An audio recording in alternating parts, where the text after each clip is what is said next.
Chivalry 2 is the type of game that a wannabe thrives on.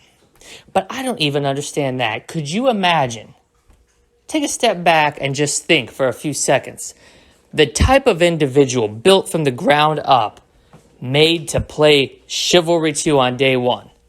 We're talking about long, greasy ass hair, big old neck beard, 300-pound gut, barely mobile, pre-diabetic, doesn't care about themselves or anybody else around them, trying to live out their fantasies and the person that they wish they were as a medieval soldier in Chivalry 2. Oh yes, the time of kings and queens and medieval warfare with your trebuchets and your swords and your archery and your armor and your shields. My God, it never ends. And Deep Silver's going to keep pumping this trash out. You think they care? You think Deep Silver is concerned with putting out quality titles at this juncture in 2021? They're not. They never have been and they never will be. All right, because they know that they've got an army of neckbeards, not just on PC anymore. Chivalry used to be kind of a PC-only thing. Well, now the cancer's spread over to console, and now we're appealing to everybody who's ever wanted to hold a sword in their hands and live out the medieval soldier fantasy. There are people who fantasize about this, believe it or not. Now, luckily, we're born in the digital age. We have verifiable documentaries of the way that these battles actually took place back in the day. Realistic documentaries showcasing how times used to be, like Game of Thrones, that we can go back and we can observe how these people actually lived, how they breathed, how they fought. And what this game aims to do is bring that combat experience. I can't even say it seriously.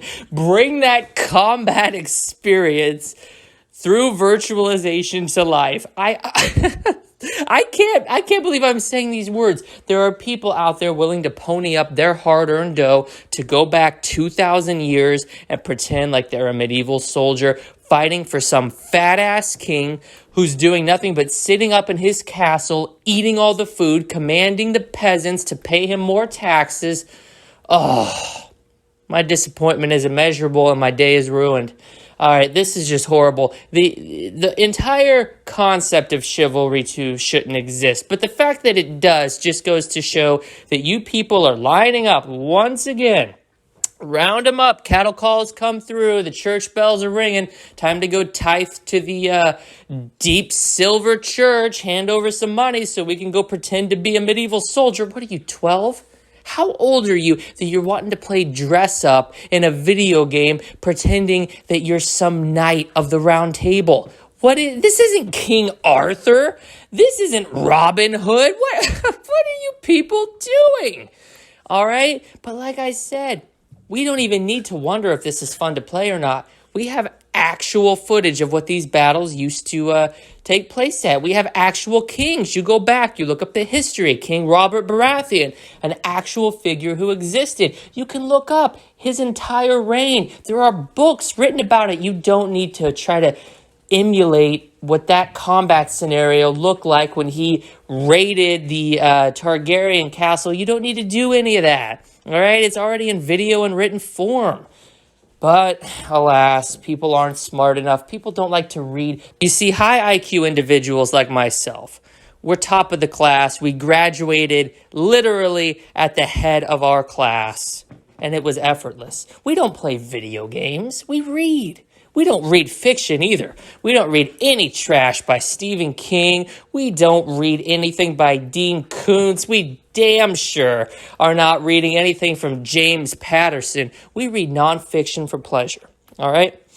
But you people, paltry down here playing video games, pretending like you're somebody that you're not, living out virtualized fantasies because you're too ashamed, too fat, too lazy, or too unmotivated to make that change in your own life.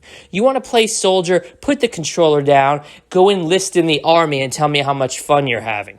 You want to play war? You want to go to battle? You want to fight for a living? Put the controller down, go join an MMA gym and start fighting. Get your record going. I guarantee you, it is not this fantasy you're working it up to be, and that is why Chivalry 2 should not exist. It's a failure of a product, but it's also a misrepresentation of what it means to be a soldier, both from 2,000 years ago and from today. And as for the combat mechanics in the game, they're absolutely trash.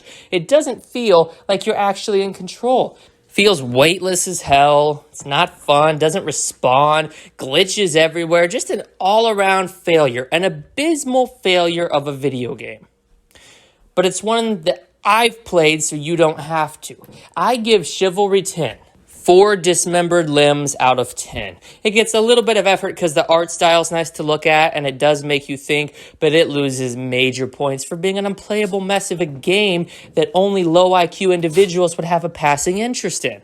All right? If a game does not respect my intelligence, I'm immediately taking points off the top right there. Furthermore, if it's trying to set us back 2,000 years, I'm taking points right off there because that's not a fun experience. We need to be looking forward, not backward. I tell you what, I've been playing the Mass Effect Legendary Edition. Game's phenomenal, man. Game is blowing me away. Mass Effect is one of my favorite trilogies of all time. I'm having an absolute ball with it. And while it may not satisfy your first-person cravings for a medieval combat, it is a forward-looking game, and it shows you where we're trying to get. Shepard is the absolute OG. Mass Effect is the greatest game ever made. BioWare is an absolutely legendary developer, and EA, honestly, are the greatest publisher. You can hate them. Hey, everybody hates EA.